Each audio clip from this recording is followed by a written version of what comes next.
Hello students, welcome back. Okay, so chapter आप सभी को पता है, molecular basis of inheritance. This is lecture number 5, right. Previous lecture में, दैट इज लेक्चर नंबर 4 में, we have discussed about the DNA, right. अब आज जो हम टॉपिक डिस्कस करेंगे, दैट विल बी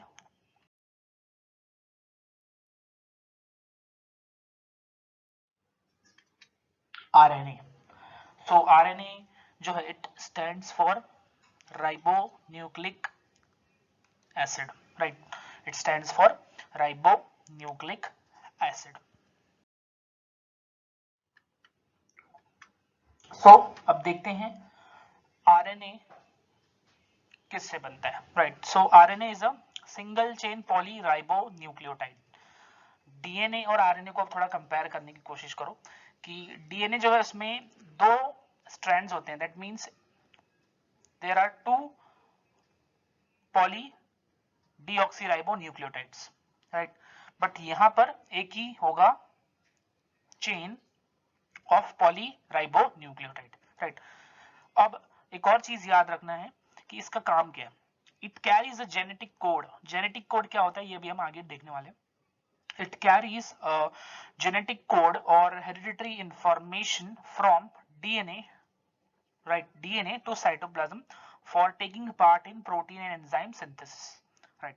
सो जो भी मैसेज होता है डीएनए का, राइट, डीएनए के ऊपर क्या है, जीन्स है, जीन एनकोड्स फॉर प्रोटीन और एंजाइम्स, राइट। सो डीएनए का जो मैसेज है वो कॉपी हो जाता है in the form of genetic code on RNA, और ये कहां होगा, न्यूक्लियस में। फिर न्यूक्लियस से ये आरएनए साइटोप्लाज्म में आ जाएगा और पार्टिसिपेट करेगा इन protein and enzyme synthesis. Clear है इतना? आगे बढ़ते हैं। So the backbone is formed of phosphate and ribose sugar, right. हमने डीएनए में भी देखा था कि जो बैकबोन होगा वो क्या होगा, फॉस्फेट का और शुगर का, राइट। सो सेम चीज यहां पर, बस शुगर में डिफरेंस है स्टूडेंट्स। डीएनए में जो शुगर है उसको बोलते हैं डीऑक्सीराइबोज शुगर, आरएनए का जो शुगर है उसको बोलते हैं ribose sugar. Phosphate combines with carbon 5 of its sugar and carbon 3 of next sugar. Similar arrangement found in the DNA strands. देखो यहां पर जो बॉन्ड्स होंगे वो सेम होंगे, राइट। देखो क्या होगा, दो न्यूक्लियोटाइड्स के बीच में फॉस्फोडाइस्टर बॉन्ड, शुगर और नाइट्रोजनस बेसिस के बीच में होगा N glycosidic bond, right. But यहां पर याद रखना है कि यहां पर कुछ चीज नहीं होगी जो डीएनए में होगी, जैसे कि चारगाफ रूल।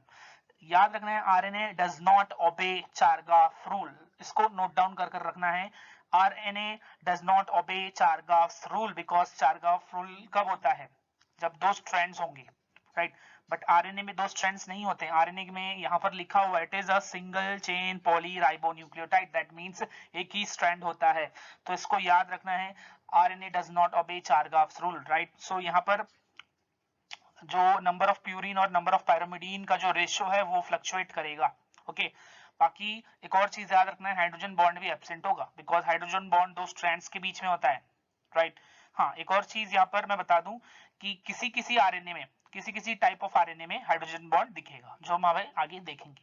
बट ओवरऑल आरएनए की मैं बात करूं, ओवरऑल आरएनए में हाइड्रोजन बॉन्ड एब्सेंट होता है, बट किसी आरएनए में, in some of the RNA there will be formation of hydrogen bond due to folding, there will be formation of hydrogen bond due to folding,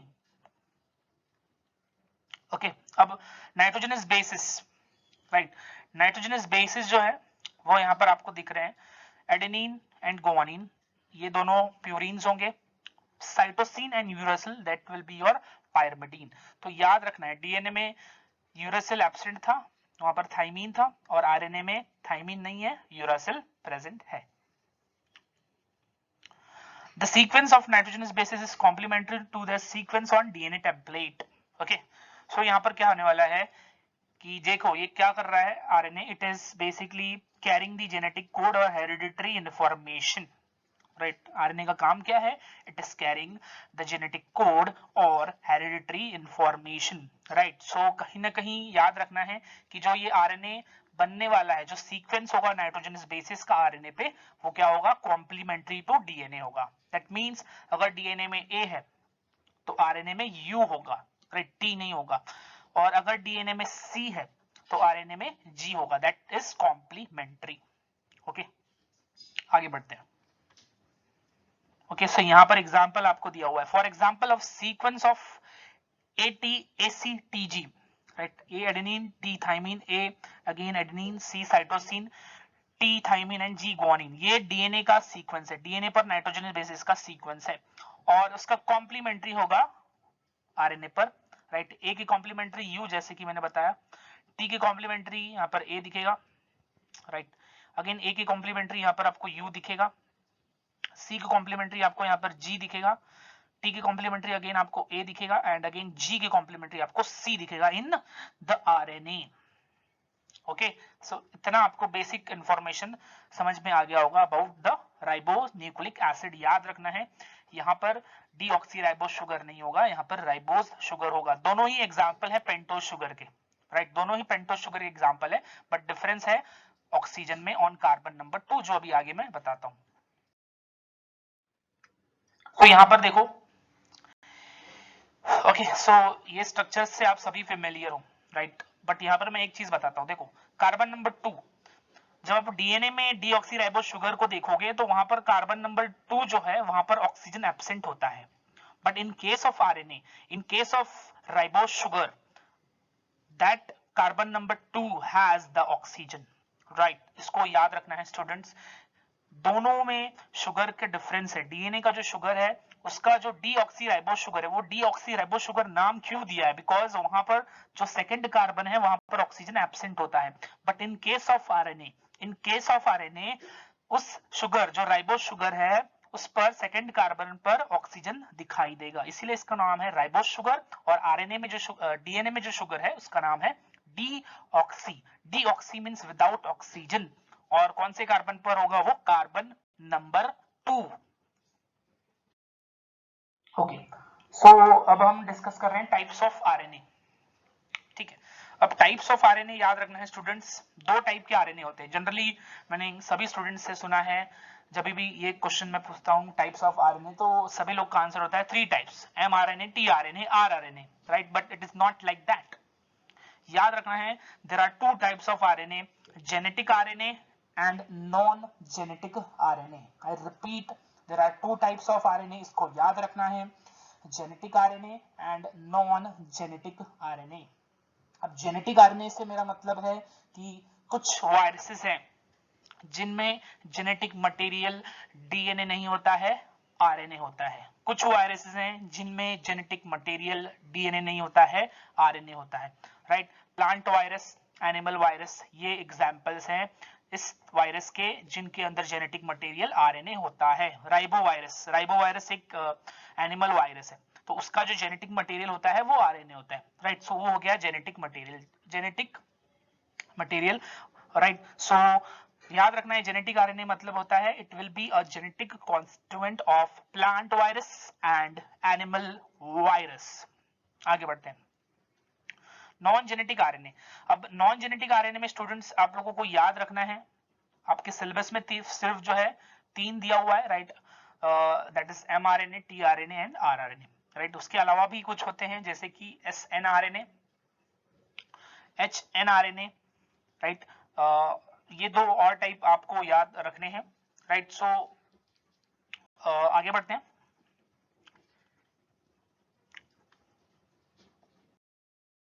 okay, सो यहाँ पर non genetic RNA को classify किया हुआ है, messenger RNA that is mRNA, ribosomal RNA that is rRNA and transfer RNA that is tRNA।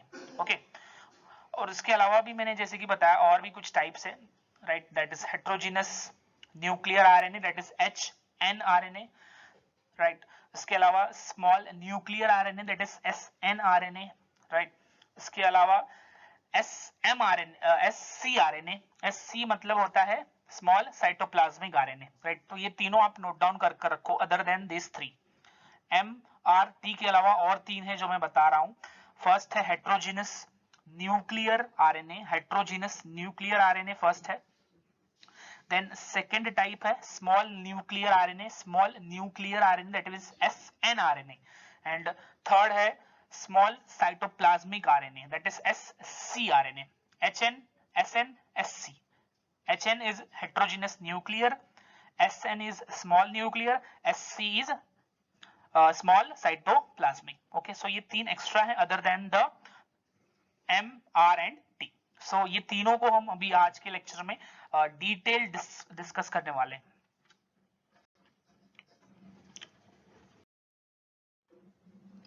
So first है messenger RNA. Okay, अब messenger RNA की मैं बात करूं तो बहुत सिंपल स्ट्रक्चर है.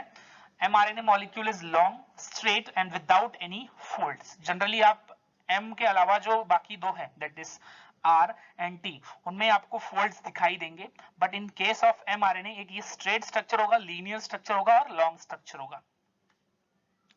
It constitute 2 to 5% of the total RNA content. Okay, so इसको याद रखना है कि पूरे जो आरएनए है उसका 2 to 5% होता है mRNA.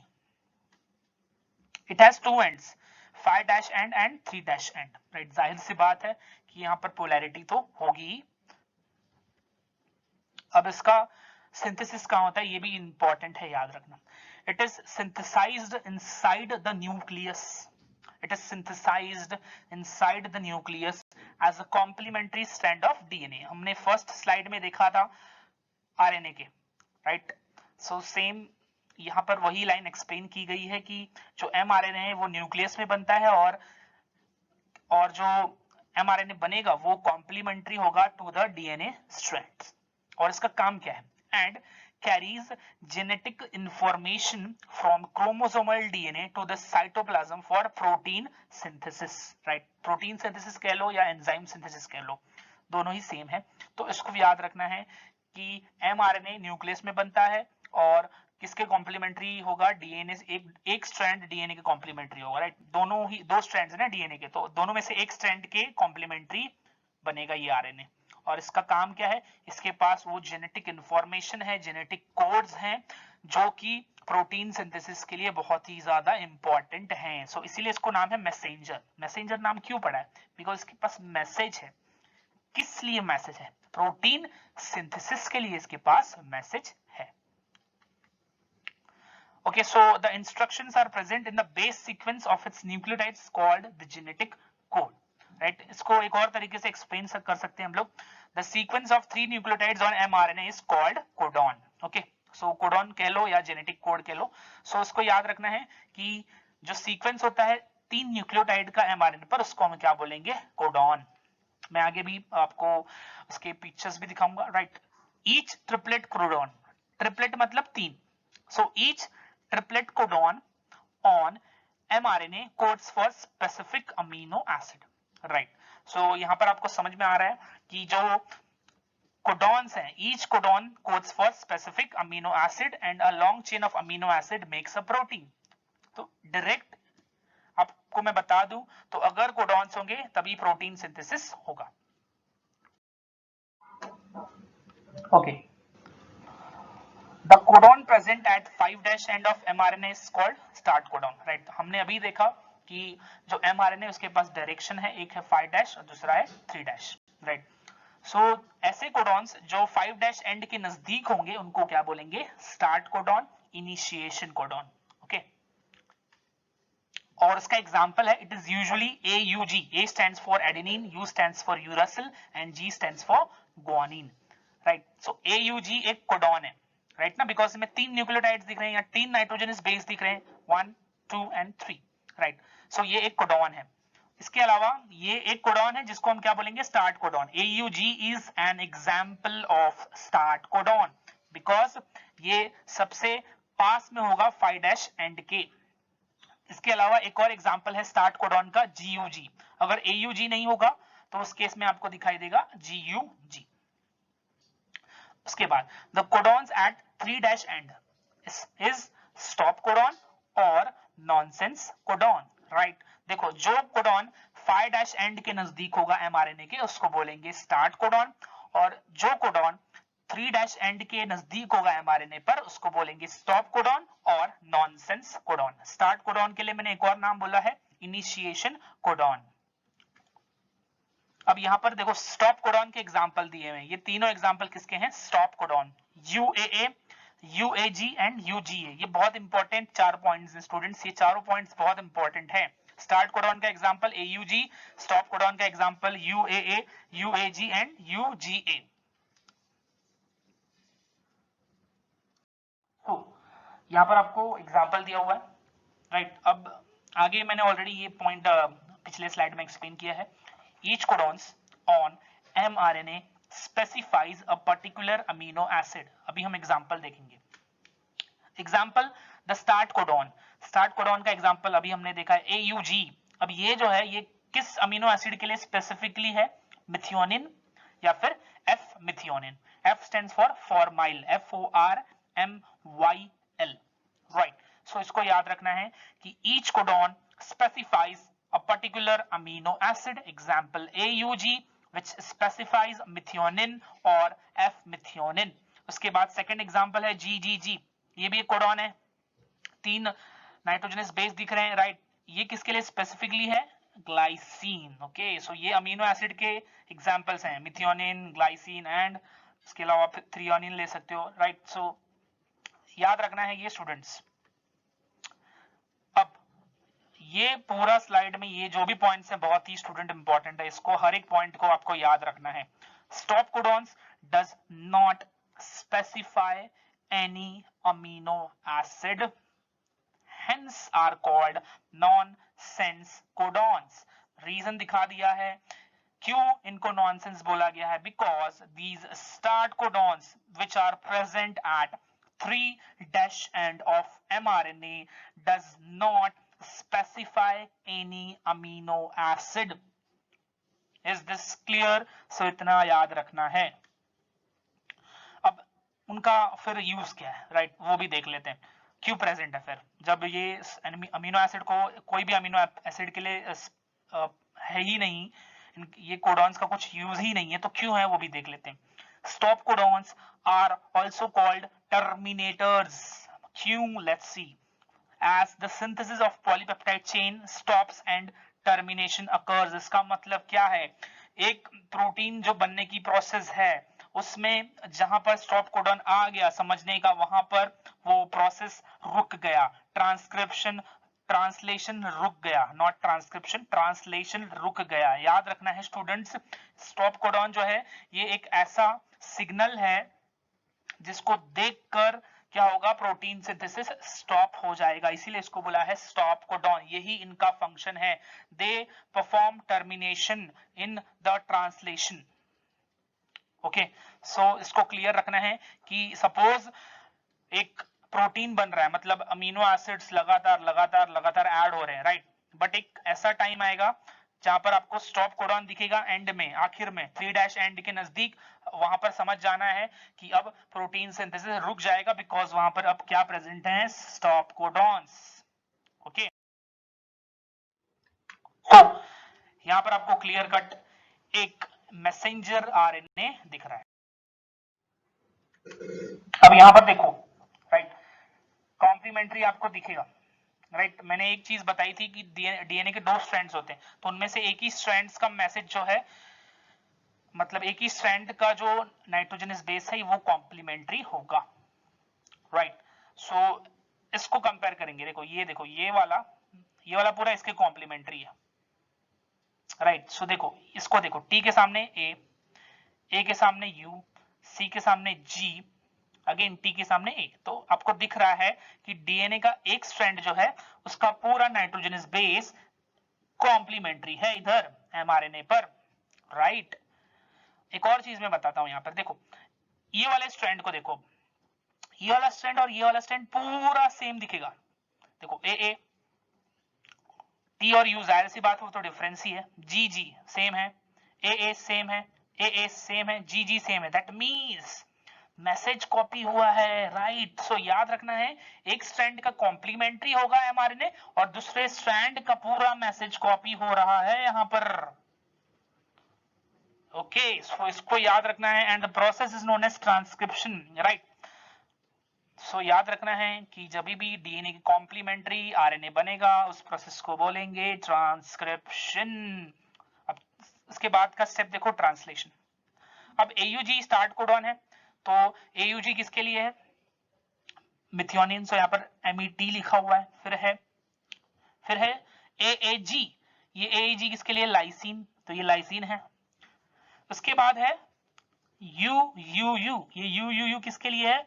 Phenyl alanine, right. अब इसके बाद आपको UAG दिख रहा है। अब UAG दिख रहा है, इसका मतलब क्या? ये स्टॉप कोडॉन है। मतलब यहां पर जो ये एक पॉलीपेप्टाइड बना है, उसके बनने का जो प्रोसेस है, जो ट्रांसलेशन है, वो स्टॉप हो जाएगा, राइट। सो इसीलिए इसको बोला जाता है stop codon. Termination nonsense codon क्यों बोलते हैं, ये भी याद रखना है। नॉनसेंस कोडॉन बोलते हैं because they does not specify any type of amino acid. उनका काम है जस्ट ट्रांसलेशन स्टॉप करवाना, इसीलिए इनको नाम है स्टॉप कोडॉन, राइट। सो इसको डायग्राम को देखो और बहुत ही अच्छे से इसको समझो, ओके। एक छोटा सा इंफॉर्मेशन दे रहा हूं, वो आपको नोट डाउन करना है। दो टाइप के mRNA होंगे, राइट। इसको मैं डिस्क्रिप्शन बॉक्स में भी लिख दूंगा, डोंट वरी। सो mRNA दो टाइप के होंगे, एक होगा पॉलीसिस्ट्रॉनिक, एक होगा मोनोसिस्ट्रॉनिक। आई रिपीट, दो टाइप के mRNA होंगे, एक होगा पॉलीसिस्ट्रॉनिक, दूसरा होगा monocistronic. Polycistronic mRNA is found in prokaryotes. Polycistronic mRNA is found in prokaryotes. What is polycistronic mRNA? एक ऐसा mRNA जिसके ऊपर जो कोडॉन्स होंगे वो एक से ज्यादा पॉलीपेप्टाइड के लिए होंगे। आई रिपीट, पॉलीसिस्ट्रॉनिक mRNA का मतलब होता है ऐसा mRNA जिसके ऊपर जो कोडॉन्स होंगे, जो हेरिडिटरी इंफॉर्मेशन होगी, वो एक से ज्यादा पॉलीपेप्टाइड के लिए होगी। इसको बोलेंगे polycistronic mRNA which is present in prokaryotes. Second है monocistronic. Monocistronic mRNA is present in eukaryotes. Monocystronic mRNA is present in eukaryotes. And what is monocystronic mRNA?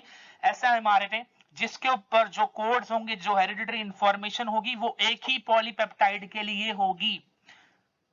Okay, सो याद रखना है, मोनोसिस्ट्रॉनिक मींस जो कोड्स होंगे वो एक ही पॉलीपेप्टाइड के लिए होंगे, और पॉलीसिस्ट्रॉनिक मतलब जो कोड्स होंगे, जो जेनेटिक इंफॉर्मेशन होगी, जो हेरिडिटरी इंफॉर्मेशन होगी, वो एक से ज्यादा पॉलीपेप्टाइड के लिए होगी। Polycistronic is present mRNA is present in prokaryote, monocystronic mRNA is present in eukaryotes. ये पूरा है एक परफेक्ट पिक्चर ऑफ mRNA। इससे ज्यादा mRNA में कुछ नहीं पूछा जाएगा। नेक्स्ट है rRNA, ठीक है। अब याद रखना है कि it is the most abundant RNA, okay, 70 to 80%। mRNA होता है 2 to 5%, ओके। कहीं कहीं बुक में थोड़ा फ्लक्चुएशन भी होगा, राइट, कहीं पर 3 to 5% भी दिया होगा mRNA पर। सो एक आपको रेंज लगाकर चलना है 2 to 5%। It is constituent of ribosome. इसको याद रखना है कि राइबोसोमल आरएनए जो है ये किसमें प्रेजेंट होगा? राइबोसोम्स में, right, where it is coiled in between and over the protein molecule, right. RPS होता है राइबोसोमल प्रोटीन्स, उनके अराउंड ये राइबोसोमल आरएनए कॉइल्ड होगा और क्या बनाएगा? राइबोसोम्स। आई रिपीट, RPS होता है, that is ribosomal proteins, right, जिनके अराउंड ये राइबोसोमल आरएनए कॉइल होगा और क्या बनाएगा? Ribosomes, okay. सो इसको आपको याद रखना है, okay. Process, right, process same याद रखना है। तीनों टाइप के नॉन जेनेटिक आरएनए जो पढ़ने वाले हम लोग, दैट इज अभी तक तो एम पढ़ लिया है, mRNA, messenger RNA, ribosomal RNA पढ़ा है और पढ़ रहे हैं, that means, and tRNA that is transfer RNA अभी आगे पढ़ेंगे। तो तीनों आरएनए कौन से प्रोसेस से सिंथेसाइज होते हैं? Transcription. I repeat, all the non-genetic RNAs are synthesized by the process of transcription, right? अब ये कहां सिंथेसाइज होता है? Inside the nucleolus. न्यूक्लियोलस में ये सिंथेसाइज होता है, कौन? rRNA। इट लैक्स कोडॉन और एंटीकोडॉन सीक्वेंस, राइट। देखो यार, राइबोसोमल आरएनए जो है ये राइबोसोम में प्रेजेंट है, राइट। सो इसका डायरेक्ट काम नहीं है, इसका इनडायरेक्ट काम है। राइबोसोम में प्रेजेंट है और राइबोसोम क्या है? Protein factories, right. So ribosomal RNA के बारे में इतना समझ कर रखो कि इसका इनडायरेक्ट काम है, डायरेक्ट काम नहीं है, क्योंकि ये राइबोसोम के अंदर प्रेजेंट होता है राइबोसोमल आरएनए। अब ribosomal RNA bind to protein molecules and give rise to ribosome. जो अभी मैंने जस्ट एक्सप्लेन किया है, RPS that is ribosomal proteins, उसके अराउंड राइबोसोमल आरएनए बाइंड होगा, कॉइल हो जाएगा और क्या बन जाएगा? एक राइबोसोम्स। अब राइबोसोम का काम क्या है? It provides proper binding site for mRNA. It orients the mRNA molecule in such a way that all the codons are properly readed. देखो दो काम है राइबोसोम का। पहला काम है mRNA जो है, जब भी ट्रांसलेशन होना होगा, मैं ये सेकेंड लास्ट पॉइंट एक्सप्लेन कर रहा हूं, जब भी ट्रांसलेशन होना होगा तो राइबोसोम जो है, राइबोसोम पर आकर कौन बाइंड होता है? mRNA, right. और प्रॉपर पोजीशन जो है mRNA को, वो कौन प्रोवाइड करता है? राइबोसोम, ताकि सारे कोडॉन्स प्रॉपरली रीड हो सके, राइट। जब हम ट्रांसलेशन पढ़ेंगे तो वहां पर और ज्यादा क्लियर हो जाएगा आपको प्रॉपर्टी और द फंक्शन ऑफ राइबोसोम्स। तो यहां पर आपको देखो ये फोल्डेड है, आपको अब मैं ये डायग्राम को देखकर बता दूं, थोड़ा फोल्डेड दिख रहा है, राइट। अब फोल्डेड जो स्ट्रक्चर है स्टूडेंट्स, ये जो फोल्डेड स्ट्रक्चर है, ये है सेकेंडरी स्ट्रक्चर। याद रखना है, एमआरएनए तो आप मान लो वो प्राइमरी स्ट्रक्चर के ही फॉर्म में, बट ये जो एमआरएनए के अलावा जो दो हैं, that is rRNA and tRNA, ये सेकेंडरी स्ट्रक्चर में है। ये जो सेकेंडरी स्ट्रक्चर है, इसमें आपको दिख रहा है फोल्डेड है, एक लूप बन रहा है, ये आपको लूप दिखाई दे रहा है, राइट। अब यहां पर क्या पॉसिबिलिटी हो सकती है? देखो अब फोल्ड हो रहे हैं ना, तो क्या होता है पता है? फोल्ड हो रहे हैं तो एक पॉसिबिलिटी है कि जो कॉम्प्लीमेंट्री नाइट्रोजनस बेसिस हैं वो सामने सामने आ जाएं, राइट। तो जब सामने सामने आ जाएंगे तो इनके बीच में क्या बन जाएगा? Hydrogen bond. आई रिपीट, जब भी ये फोल्ड हो सकते हैं, जब भी फोल्ड होते हैं तो क्या हो सकता है कि जो नाइट्रोजनस बेसिस हैं, राइट, वो अपने आमने सामने आ जाएंगे। मतलब ये इस तरीके से आपको दिखाई दे रहा है, राइट। यहां पर देखो ये फोल्डेड नहीं है, तो ये कैसे है? लीनियर है। बट यहां पर देखो ये फोल्ड हो गया है, जिस वजह से जो नाइट्रोजनस बेसिस हैं वो सामने सामने हैं। तो जैसे ही दोनों नाइट्रोजनस बेसिस कॉम्प्लीमेंट्री हैं और सामने सामने आ गए हैं, तो उनके बीच में हाइड्रोजन बॉन्ड बन गया है। इसलिए मैंने फर्स्ट स्लाइड में मेंशन किया था कि हाइड्रोजन बॉन्ड कुछ कुछ केसेस में दिखाई देगा, और यहाँ पर वो केस है जहां पर फोल्डेड स्ट्रक्चर है और लूप फॉर्म हो रहा है। This is a loop, right. Okay, so third type पर हम अब फॉरवर्ड प्रस्थान करेंगे। अब ट्रांसफर आरएनए, अगेन ये भी कौन से प्रोसेस से सिंथेसाइज होगा मुझे बताओ, राइट। Transcription, right. सो इसको याद रखना है, तीनों नॉन जेनेटिक आरएनए, इनफैक्ट जो मैंने 3 एक्स्ट्रा भी बताए थे, वो सभी आरएनए कौन से प्रोसेस से सिंथेसाइज होंगे? Transcription, okay. सो अब ट्रांसफर आरएनए का एक और नाम है एडेप्टर आरएनए और सॉल्युबल आरएनए। सॉल्युबल में S, that is S RNA, right. तो जहां पर भी एस आरएनए दिखेगा याद रखना है, that is only T RNA, right. Soluble RNA, S stands for soluble. अब ये कितना परसेंट होता है टोटल आरएनए का? 15%, ओके। सो याद रखना है, transfer RNA constitutes about 15% of the total RNA, right. सबसे बड़ा RNA, right, in terms of amount, quantity, कौन सा है? Ribosomal RNA. सबसे छोटा एमआरएनए, राइट। 2 to 5% होता है एमआरएनए, तो क्वांटिटी के हिसाब से सबसे छोटा है एमआरएनए, राइट। और क्वांटिटी के हिसाब से सबसे बड़ा कौन सा है? RRNA, right. सो इसको याद रखना। It is smallest RNA with 70 to 95 nucleotides. Length में सबसे छोटा टीआरएनए, राइट। लेंथ में सबसे बड़ा एमआरएनए, ठीक है। लेंथ में सबसे बड़ा mRNA, okay. So it is smallest RNA with 70 to 95 nucleotides. The structure of tRNA can be explained by two models, okay. दो मॉडल है अगर टीआरएनए का स्ट्रक्चर आपको समझना है तो। ओके, पहला मॉडल है हेयरपिन मॉडल, दूसरा मॉडल है क्लोवर लीफ मॉडल। तो यहाँ पर आपको टीआरएनए दिख रहा है, राइट। थोड़ा आगे हम इसको और अच्छे से समझते हैं। तो ये याद रखना है कि टीआरएनए का स्ट्रक्चर जो है, इसको समझने के लिए आपको क्लोवर लीफ मॉडल ज्यादा इंपॉर्टेंट है, राइट। हेयरपिन मॉडल इतना इंपॉर्टेंट नहीं है, जस्ट मैंने यहाँ पर सिर्फ मेंशन किया हुआ है कि दो मॉडल है, hairpin model and clover leaf model. Okay, इतना आपको याद रखना है कि स्मॉलेस्ट होता है in terms of length, okay 15%। ये दोनों नाम याद रखना है आपको, transfer RNA, tRNA is also called adapter RNA और सॉल्युबल और एस। ओके, सो यहां पर दिया है देखो, the clover leaf model represent the secondary structure, right. मैंने अभी बताया आरआरएनए में, आरआरएनए जो है ये भी एक सेकेंडरी स्ट्रक्चर है, और टीआरएनए भी, टीआरएनए का जो एक क्लोवर लीफ मॉडल है ये भी कौन सा है, सेकेंडरी स्ट्रक्चर। क्लोवर लीफ मतलब देखो पत्ते होते हैं, जो क्लोव्स के जो पत्ते होते हैं वो चार एक साथ होते हैं, राइट, जुड़े हुए होते हैं। सेम आपको टीआरएनए का स्ट्रक्चर भी दिखाई देगा। कौन सा टीआरएनए का structure, secondary structure. while L shape represents its tertiary structure। 3D structure tRNA का कैसा होता है, L shape। कौन सा shape, L shape। all tRNAs have tertiary structure and Mg2 plus ion concentration is important for its stabilization। अगर tRNA 3D structure में है तो वो 3D स्ट्रक्चर स्टेबल होने के लिए Mg2 प्लस का कॉन्सेंट्रेशन बहुत ही अच्छा होना चाहिए, राइट। अब यहां पर ना टीआरएनए में बहुत सारी खास बात है, ठीक है, और वो खास बात क्या क्या है देख लेते हैं। In addition to the usual bases of RNA, usual bases का मतलब है adenine, guanine, uracil and cytosine, ये हो गए इसके usual bases. Each tRNA molecule consist of several modified unusual bases. याद रखना है स्टूडेंट्स, कुछ अनयूजुअल बेसिस भी प्रेजेंट हैं जो हम अभी देखेंगे। एग्जाम्पल है सुडो यूरिडीन, पहला एग्जाम्पल क्या है, सुडो यूरिडीन, जिसको हम डिनोट करेंगे बाय साई। उसके बाद है डाइहाइड्रो यूरिडीन, जिसको हम डिनोट करेंगे DHU।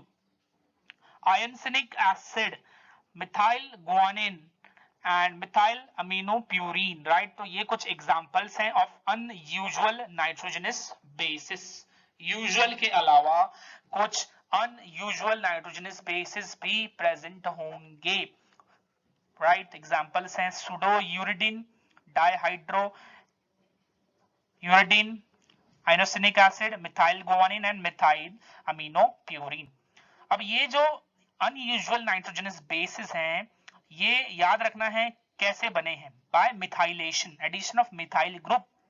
Methylation of normal bases is one of the commonest methods giving rise to these unusual bases। अब ये unusual bases होने का क्या रीजन है ये भी मैं आगे बताता हूँ, राइट। सो याद रखना है कि जो नॉर्मल बेसिस है उनमें मिथाइलेशन एक प्रोसेस, एक मेथड हो जाता है जिस वजह से ये अनयूजुअल नाइट्रोजनस बेसिस फॉर्म होंगे। ओके, तो यहाँ पर आपको मॉडल दिख जाएगा, right, loop farmer, like, right. Again देखो यहाँ पर, सो ये है हेयरपिन मॉडल, ये हेयरपिन जैसा आपको कुछ दिखाई देगा, और ये है क्लोवर लीफ मॉडल। यहाँ पर आपको देखो अनयूजुअल नाइट्रोजनस बेस दिख रहा है, साई, राइट, आई दिख रहा है, राइट, मिथाइल आई मतलब आइनोसिनिक एसिड दिख रहा है आपको, राइट, मिथाइल गुआनिन दिख रहा है, डी डाइहाइड्रोयूरिडीन दिख रहा है, राइट। सो यहाँ पर आपको कहीं कहीं पर अनयूजुअल नाइट्रोजनस बेस दिख रहा है और यूजुअल नाइट्रोजनस बेसिस भी दिख रहा है। और देखो यहाँ पर है ना, ए के सामने यू आ गया तो इसके बीच में क्या बन गया है, बॉन्ड। जी के सामने सी आ गया, इसकी वजह से इसके बीच में क्या बन गया है, बॉन्ड। सो इसको आपको समझ में आ गया होगा, राइट। सो दो मॉडल है, clover leaf model, hairpin model. Clover leaf model, hairpin model, ये सेकेंडरी स्ट्रक्चर है। टर्शरी स्ट्रक्चर जो टीआरएनए का होता है वो एल फॉर्म या एल शेप में होता है। और याद रखना है टीआरएनए में usual basis that is adenine, guanine, cytosine, uracil के अलावा, उसके अलावा कुछ अनयूजुअल नाइट्रोजनस बेसिस भी प्रेजेंट होते हैं। तो हम क्लोवर लीफ मॉडल को पूरा अच्छे से समझेंगे। Okay, so 5 special reasons are present are seen in tRNA. 5 special जगह होगी टीआरएनए में। कौन से मॉडल में? क्लोवर लीफ मॉडल में। कौन से मॉडल में? क्लोवर लीफ मॉडल में। ओके, सो सबसे पहली जो जगह है, पहला जो रीजन है उसको हम बोलेंगे एंटीकोडॉन टर्मिनल या कोडॉन रिकॉग्निशन साइट। फर्स्ट जो रीजन है उसको बोलेंगे anticodon terminal codon recognition site.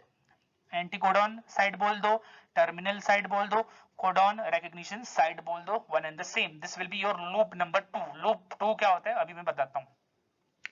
It is made up of 3 unpaired nitrogenous base. It is made up of 3 unpaired nitrogenous base for recognizing and attaching to the codons of mRNA. Students याद रखो, mRNA पर codon होगा, rRNA पे ना codon होगा ना anticodon होगा, tRNA पे एंटीकोडॉन होगा। अब ये कोडॉन एंटीकोडॉन का क्या फंडा है ये भी देखते हैं। तो याद रखना है, it is made up of 3 unpaired nitrogenous bases for recognizing and attaching to the codon of mRNA. For initiation of translation, there is a specific tRNA that is referred as initiator tRNA. Okay, so अभी मैं diagram बता रहा हूं, right. सो इस diagram को आपको देखना है। यहां पर आपको दिख रहा है ये एंटीकोडॉन, राइट। यहां पर मैं क्लियर कर रहा हूं बात। देखो, arm is equal to stem plus loop. ये है लूप, दिख रहा है आपको सर्कुलर शेप, ये हो गया लूप, ये हो गया अपना स्टेम। तो this stem this loop makes the arm. तो आप मेरे को काउंट करके बताओ कि कितने लूप होंगे। ओके, सो यहाँ पर तो 3 ही विजिबल है बट 4 होंगे। यहाँ पर एक चौथा भी आपको दिखेगा, आगे के डायग्राम में मैंने बताया हुआ है। सो यहाँ पर आपको 3 लूप दिख रहे हैं बट 4 लूप होंगे। और स्टेम कितने होंगे? स्टेम भी 4 होंगे। ओके, यहाँ पर आपको क्लियरली दिख रहा है 1 2 3 और ये 4। यहाँ पर देखो, ये जो है, ये जो आर्म है, इस आर्म पर एब्सेंट क्या है? लूप। इस इधर लूप दिख रहा है क्या? नहीं दिख रहा है। याद रखना है स्टूडेंट्स, इस वाले जो आर्म है उस पर सिर्फ स्टेम है, लूप एब्सेंट है। ओके, अब आगे बढ़ते हैं, इस जगह पे आते हैं। तो यहाँ पर देखो, ये क्या है? अनपैड नाइट्रोजनस बेस है, जिसको हम क्या बोलेंगे? एंटीकोडॉन। ओके, इसको क्या बोलेंगे? एंटीकोडॉन। अब ये जो एंटीकोडॉन है, ये एमआरएनए का जो कोडॉन है उसके साथ क्या होगा? बाइंड हो जाएगा। मतलब उसके साथ ये कॉम्प्लीमेंट्री बेसिस, मतलब कॉम्प्लीमेंट्री होगा, और कॉम्प्लीमेंट्री होने के बाद दोनों के बीच में क्या होगा? हाइड्रोजन बॉन्ड बन जाएगा। ओके, सो ये याद रखना है। एंटीकोडॉन लूप, लूप मतलब ये देखो, ये लूप हो गया। इधर ये अनपैड दिख रहा है आपको। अनपैड मतलब याद रखना है कि अनपैड मतलब होता है कि जहां पर आपको पैरिंग का सिचुएशन नहीं दिखाई दे, मतलब जी के सामने सी ना हो, ए के सामने यू ना हो, इन केस ऑफ आरएनए ए के सामने यू ना हो, तो यहाँ पर अनपैड है, पैड नहीं। देखो यहाँ पर दिख रहा है आपको पैड है, राइट। सो इसको याद रखना है। पैरिंग मतलब क्या होगा? बहुत सिंपल है, सी जी, राइट, ए यू जी सी, इसको बोलेंगे पैरिंग, इसको अनपैरिंग बोलेंगे। ये अनपैड है, राइट। सो ये हो गया अपना एंटीकोडॉन। अब इसके बाद इधर आते हैं, ये वाले पर। ओके, सो यहां पर देखो, सेकंड है amino acid binding site. A मतलब amino acid binding site. Okay, so ये जो अमीनो एसिड बाइंडिंग साइट है, it lies at the 3' end opposite the anticodon and has CCAOH group, right। अब प्रीवियस स्लाइड में देख लो, वहां पर आपको क्लियरली दिखाई देगा कि जो ए बाइंडिंग साइड है, it is opposite to the anticodon, right. उसके अपोजिट दिख रहा था, और वहां पर 3' एंड था जहां पर आपको क्या दिख रहा था? CCAOH group.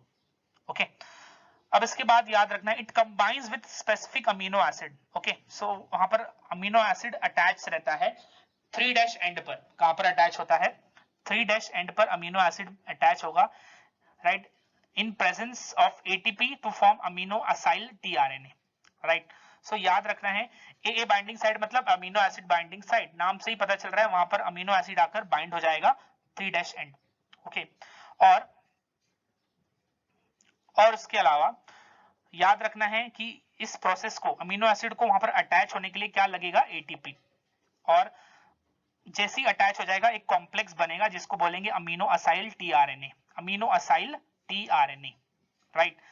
AA binding site and anticodon site are the two recognition sites of tRNA. इसको याद रखना है स्टूडेंट्स कि एमआरएनए कैसे पहचानेगा टीआरएनए को, तो उसके लिए याद रखना है एक तो होगा एंटीकोडॉन साइट और दूसरा क्या होगा, अमीनो एसिड बाइंडिंग साइट। अब देखो यहाँ पर लूप है नहीं तो यहाँ पर लूप मेंशन नहीं किया है। ओके, नेक्स्ट है T-Cy-C loop which will be your loop number 4. It contains pseudouridine, right? मैंने डायग्राम में आपको दिखाया है। The loop is the site for attaching to ribosome. तो ये साइट जो है ये अटैच हो जाएगा to the ribosomes. उसके बाद आपको लूप नंबर 3 दिखेगा, DHU loop. The loop contains dihydrouridine, right? Dihydrouridine, pseudouridine, ये सब क्या है, unusual nitrogenous base. It is the binding site for amino acyl synthetase enzyme. याद रखना है स्टूडेंट्स, एक ये एंजाइम है, अमीनो असाइल सिंथेटेज एंजाइम है, और ये एंजाइम वहीं पर जाकर अटैच होगा, और यही एंजाइम जो है ये अमीनो एसिड को कहां पहुंचाएगा, to the AA binding site. कहां पहुंचाएगा, to the AA binding site. इसीलिए देखो पूरे कॉम्प्लेक्स को क्या नाम है, अमीनो एसाइल टीआरएनए। ओके, तो देखो लूप 2 देखा, लूप 4 देखा, लूप 3 देखा, राइट। अब आगे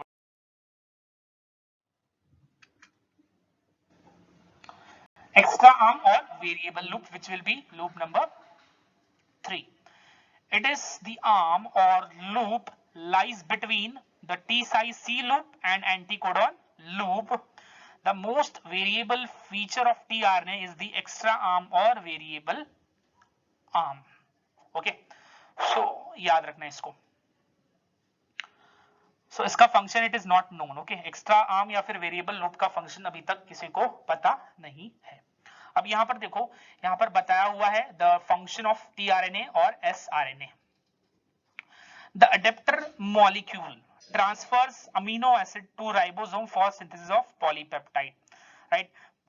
हमने AA बाइंडिंग साइट देखा था। AA बाइंडिंग साइट मतलब क्या होता है, अमीनो एसिड, वहां पर अमीनो एसिड था, राइट। सो ये टीआरएनए के पास जो अमीनो एसिड होता है वो ट्रांसफर होता है for the synthesis of polypeptide. ये और पिक्चर क्लियर होगी जब हम पढ़ेंगे translation. TRNA carries specific amino acid, ये तो मान रहे हो भाई, as per the codons of mRNA, right. So याद रखना है कि tRNA carries specific amino acid as per the codons of mRNA. देखो जो एमआरएनए पर कोडॉन्स है और जो टीआरएनए पर एंटी कोडॉन्स है, वो दोनों जैसे ही पैरिंग के फॉर्म में आएंगे ये अमीनो एसिड वहां से निकल जाएगा। कहां से, अमीनो एसिड बाइंडिंग साइट से, right. These amino acids are recognized by an enzyme amino acyl synthetase, मैंने बताया था, राइट। DHU, ये जो लूप है यहां पर अमीनो असाइल सिंथेसिस एंजाइम आकर बाइंड होंगे, और ये एंजाइम जो है ये किसको रिकॉग्नाइज करेंगे, अमीनो एसिड को, और अमीनो एसिड को कहां लेकर जाएंगे, to the amino acid binding site. Okay, the codons of mRNA are recognised by the codons of tRNA, ये भी आपको याद रखना है। सी दिस, यहां पर आपको पूरा पिक्चर क्लियर दिखेगा। यहां पर देखो, यहां पर क्या अटैच है, amino acid F methionine, formyl methionine attach है, राइट। यूएसी एक क्या है, अनपैड न्यूक्लियोटाइड है जिसको बोलते हैं एंटीकोडॉन। यूएसी एक अनपैड न्यूक्लियोटाइड है जिसको क्या बोलते हैं, एंटीकोडॉन्स। एयूजी क्या है, एक कोडॉन है जो कि किस पे प्रेजेंट है, एमआरएनए। एमआरएनए पे आपको देखो पोलैरिटी दिख रही है 5-3-, राइट। स्टॉप कोडॉन दिख रहा है आपको, राइट। सो यू, अब यहां पर देखो ये एमआरएनए, राइट। अब यहां पर कौन सा टीआरएनए आएगा, जो कि इस एमआरएनए के कोडॉन्स के कॉम्प्लीमेंट्री होगा, राइट। फिर से बता रहा हूं, यहां पर कौन सा टीआरएनए आएगा, ऐसा टीआरएनए आएगा जिसके पास इस कोडॉन्स के कॉम्प्लीमेंट्री एंटीकोडॉन्स होंगे। तो ए के सामने यू, यू के सामने ए, जी के सामने सी, हो गया ये पैड। जैसे ही पैरिंग हुआ अमीनो एसिड यहां से डिटैच, आगे बढ़ो आगे बढ़ो आगे बढ़ो, ऐसे कर कर फाइनली स्टॉप कोडॉन तक पहुंच जाएंगे। ओके, सो इसको याद रखना है आप लोगों को, right. So this was about the 3 types of non genetic RNA which are important. इसके अलावा 3 और है जो मैं बता रहा हूं आप लोग को फिर से एक बार, HNRNA, SNRNA and SCRNA। Okay, so उम्मीद कर रहा हूं लेक्चर जो है ये क्रिस्टल क्लियर है। ऑल्दो आपने इसको क्लास 11th में पढ़ा है, बट आई वाज थिंकिंग कि एक बार आपको और करा दिया जाए ताकि ट्रांसक्रिप्शन और ट्रांसलेशन जब हम पढ़ें, that is central dogma, protein synthesis, उस टाइम पर आपको कोई भी प्रॉब्लम ना हो। Okay, thank you so much.